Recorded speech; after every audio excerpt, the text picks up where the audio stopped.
இதுதான் வந்து கட்டுக்கொடி மூலிகை. இந்த கட்டுக்கொடியோட மூலிகை இலைகள் இப்படி தான் இருக்கும். இது வந்து ஒரு கொடி வகை தான்.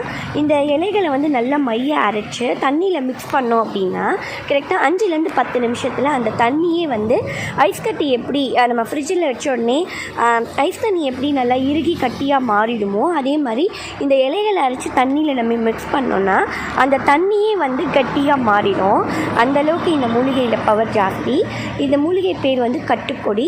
இந்த கட்டுக்கொடி மூலிகை வேணும்னு விருப்பப்படுறவங்க நம்ம சிவன் மகனும் சித்தர்களும் இருக்கின்ற தெய்வ பழனியில் ஸ்ரீ பகவான் நாட்டு மருந்து அங்காடியில் கிடைக்கும். ஒரிஜினல் கட்டுக்கொடி மூலிகை இலைகளை மலைவாழ் மக்களோட உதவியால் மலைகளிலிருந்து சேகரித்து எடுத்துகிட்டு வந்த கட்டுக்கொடி மூலிகைகளை கொடி தனியாக இலை தனியாக பறித்து இலைகள் மட்டுமே நிழல் காய்ச்சல காய வச்சு அதுக்கப்புறமா பொடி பண்ணினது தான் நம்மளுடைய கட்டுக்கொடி மூலிகை பொடிங்க. உங்களில் யாருக்காவது இந்த கட்டுக்கொடி மூலிகை இலை பொடி வேணும்னு பிரியப்பட்டீங்கன்னா வாட்ஸ்அப்பில் மெசேஜ் மட்டும் பண்ணி உங்களோட ஆர்டரை நீங்கள் வாங்கிக்கலாம்.